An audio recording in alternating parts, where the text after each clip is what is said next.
Baik, Assalamualaikum warahmatullahi wabarakatuh. Di sini saya akan menjelaskan tentang hasil riset saya dengan judul Perancangan SOP Layanan Sirkulasi UPT Perpustakaan Muhammad Sani Batam. Sebelum memulai, izinkan saya memperkenalkan diri terlebih dahulu. Nama saya Tasya Zalianti dengan NIM 3112001-051, program studi D3 Akuntansi, jurusan Manajemen Bisnis Politeknik Negeri Batam. Saya ingin mengucapkan terima kasih kepada dosen pembimbing saya, Ibu Arniati, SEMSI PhD, dan dosen penguji saya, Ibu Mega Mayasari, SEMSC, dan Bapak Dedi Kurniawan, STR Akun, MACC.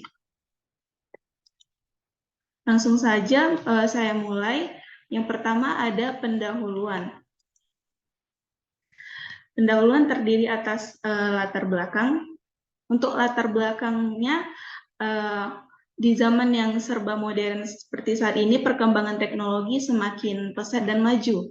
Hal ini tentu saja dapat berpengaruh terhadap kebiasaan publik. Dengan adanya realitas seperti ini, perpustakaan perlu mengakomodir budaya masyarakat Indonesia. Perpustakaan harus menegaskan posisi dan eksistensinya, didukung dengan penerapan standar operasional atau didukung dengan pengendalian internal yang baik.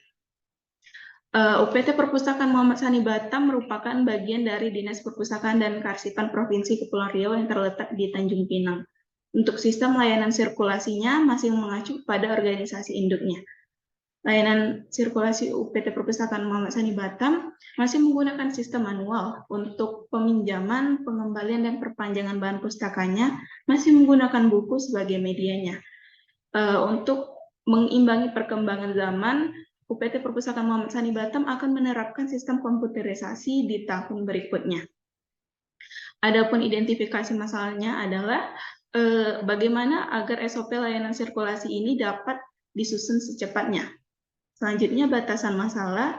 Informasi yang disajikan adalah perancangan SOP layanan sirkulasi UPT Perpustakaan Muhammad Sani Batam. Adapun tujuan penelitian ini itu menyusun SOP layanan sirkulasi UPT Perpustakaan Muhammad Sani Batam.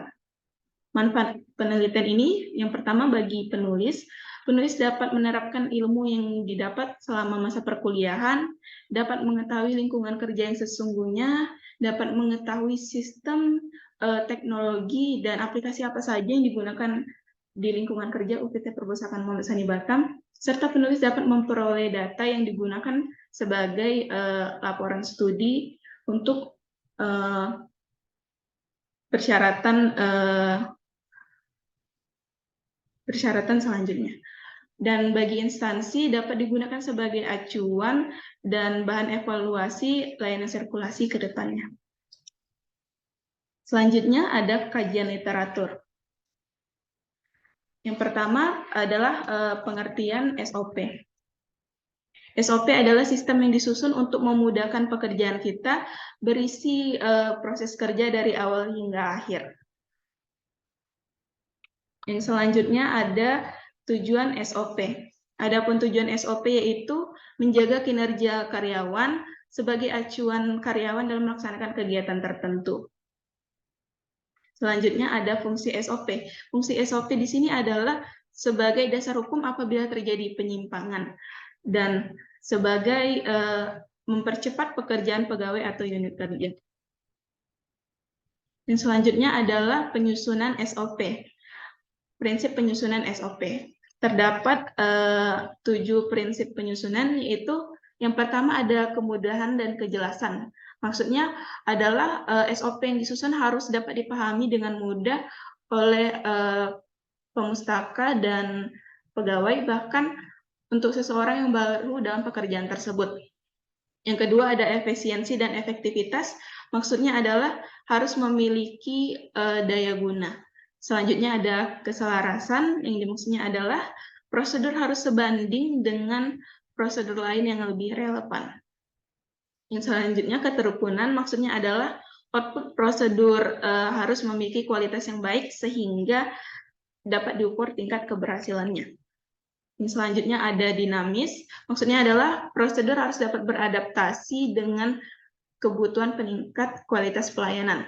Selanjutnya ada berorientasi kepada pengguna, maksudnya adalah prosedur harus mempertimbangkan kebutuhan penggunanya. Selanjutnya adalah kepatuhan hukum, maksudnya prosedur harus sesuai dengan peraturan hukum yang berlaku. Selanjutnya ada format penyusunan SOP.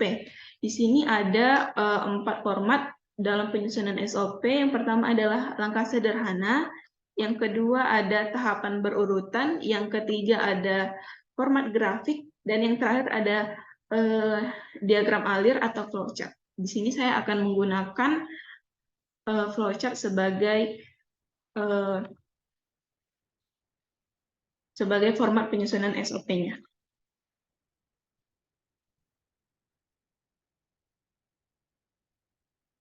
Yang selanjutnya adalah pengendalian internal. Pengendalian internal adalah sistem yang mencakup semua metode atau aturan yang digunakan untuk melindungi aset perusahaan. Adapun komponen pengendalian internal adalah yang pertama ada lingkungan pengendalian, ada penilaian risiko, aktivitas pengendalian, informasi dan komunikasi, dan pemantauan. Sedangkan manfaat pengendalian internal yaitu meningkatkan efektivitas dan efisiensi operasional.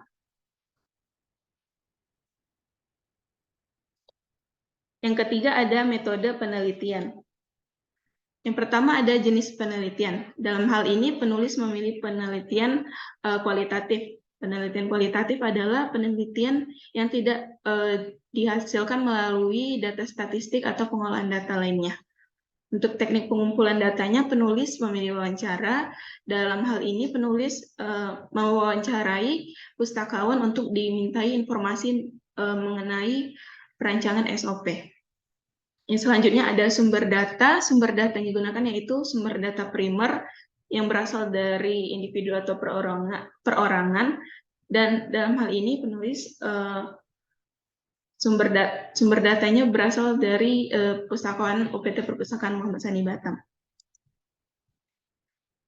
Keempat ada hasil dan pembahasan.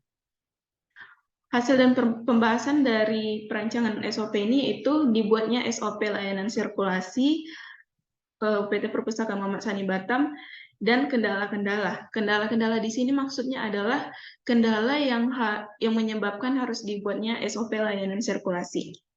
Dan berikut adalah 5 kendala yang menyebabkan harus dibuatnya SOP.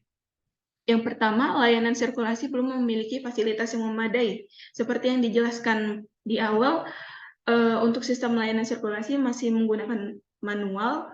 Untuk pencatatan peminjaman, pengembalian, dan perpanjangan bahan pustaka masih menggunakan buku sebagai medianya. Dan ini akan diantisipasi dengan adanya sistem komputerisasi di tahun berikutnya atau yang akan diadakan secepatnya. Yang kedua adalah belum tersedianya alat cetak kartu anggota perpustakaan. Selama ini, jika ingin mencetak kartu perpustakaan, pemustaka harus mengisi formulir terlebih dahulu, kemudian dikumpulkan, dan setelah dikumpulkan, kartu tersebut tidak langsung jadi. Kartu tersebut harus menunggu banyak agar bisa sebelumnya pembuatan kartu dibuat di Tanjung Pinang di Dinas Perpustakaan dan Kearsipan, dan jika ingin ke Tanjung Pinang untuk membuat kartu harus menunggu benar-benar banyak atau jika ada pegawai yang berdinas ke Tanjung Pinang. Jika yang kedua hal itu tidak dilakukan, maka kartu identitas masih belum jadi. Dan sementara ini untuk meminjam koleksi bahan pustaka, pemustaka harus menjaminkan kartu identitas diri lainnya seperti SIM, kartu tanda penduduk, kartu pelajar, atau kartu mahasiswa lainnya. Dan ini akan dijaminkan selama peminjaman buku. Untuk waktu peminjaman bukunya adalah 1 minggu. Yang selanjutnya adalah belum tersedianya fasilitas pengolahan bahan pustaka. Maksudnya di sini untuk buku yang mengalami kerusakan masih ditampung di UPT Perpustakaan Muhammad Sani Batam, dan ketika waktunya sudah tepat akan dibawa ke Tanjung Pinang untuk diolah bahan pustakanya. Yang selanjutnya, koleksi bahan pustaka masih terbitan lama. untuk koleksi di sini kebanyakan masih dari tahun 2019, dan setiap tahunnya itu ada tambahan dari Dinas Perpustakaan dan Kearsipan Kepulauan Riau, tapi tidak banyak. Dan mayoritas adalah keluaran lama atau terbitan lama. Dan yang terakhir adalah belum tersedianya sistem penelusuran bahan pustaka. Pemustaka harus mencari secara manual buku-buku yang ingin dicari, dan itu mungkin akan memakan waktu yang cukup lama.